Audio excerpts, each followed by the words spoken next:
उस दिन विनय बस इतना जानता था कि उससे अब और नहीं सहा जा रहा, और इसलिए वो हमेशा की तरह यहाँ हनुमान जी के सामने आकर चुपचाप बैठ गया।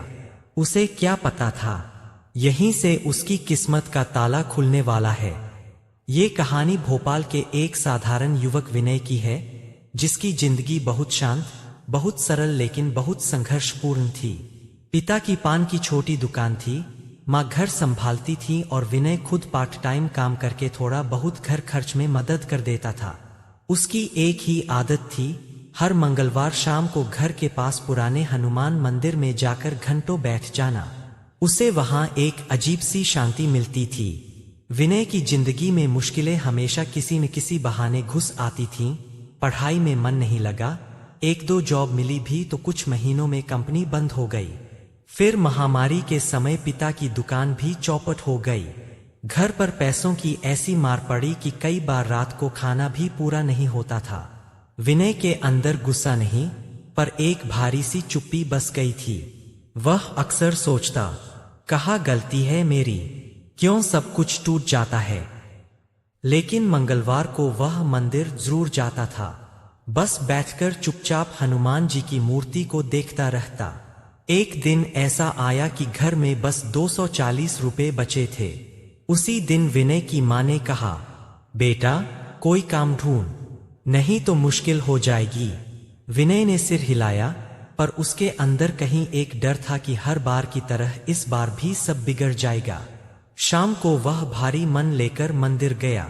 वहां दीपक जल रहा था, हल्की हवा थी और मंदिर में कोई नहीं था। विनय मूर्ति के सामने बैठ गया। कुछ देर बाद उसके मुंह से बस इतना निकला, बजरंगबली, अब मैं सच में थक गया हूं।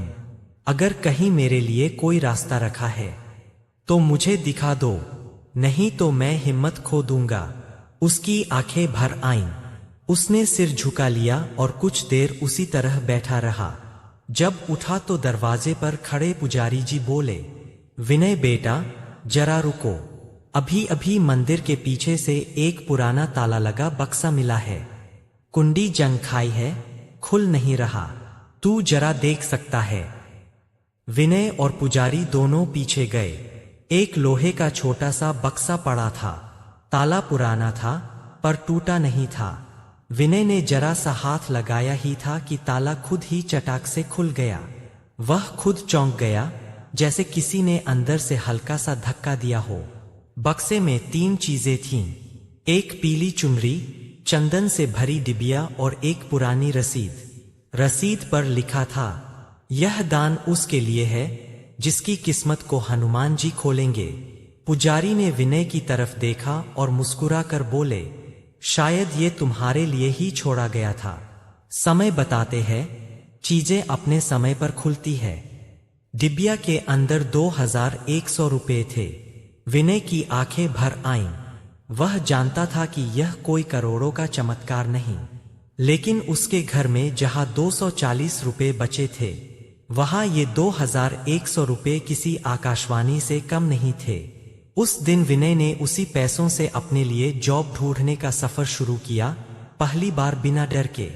गजब बात यह थी कि उसी हफ्ते उसे एक गारमेंट फैक्ट्री में सुपरवाइजर की नौकरी मिल गई, जबकि उसने कभी ऐसा काम नहीं किया था। मैनेजर ने कहा, तुम्हें मैंने पहले कहीं देखा है, न जाने क्यों लगा कि तुम भरोसेमंद हो। विनय ने मन ही मन सोचा, शायद ये मेरा नहीं, किसी और का लिखवाया हुआ भरोसा है। नौकरी मिली, वेतन मिला, घर में राहत आई।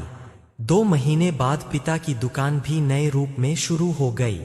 मां के चेहरे पर दोबारा मुस्कान लौट आई, और विनय, वह हर मंगलवार उसी मंदिर में जाकर वही बक्से वाला कोना छूता था। लोग पूछते, अरे विनय, कैसे अचानक सब ठीक हो गया? वह कोई बड़ा दावा नहीं करता था, बस मुस्कुराकर इतना कहता, मैंने ताला नहीं खोला था, ताला तो मेरे लिए खोला गया था। और यही चमत्कार होता है, जब इंसान टूटकर बैठता है। किसी एक छोटे से इशारे से भगवान कह देते हैं, मैं यहां हूं, उठो, चलो। तभी हनुमान जी उसका हाथ पकड़ते हैं और बस एक छोटी सी मदद, एक छोटा सा इशारा,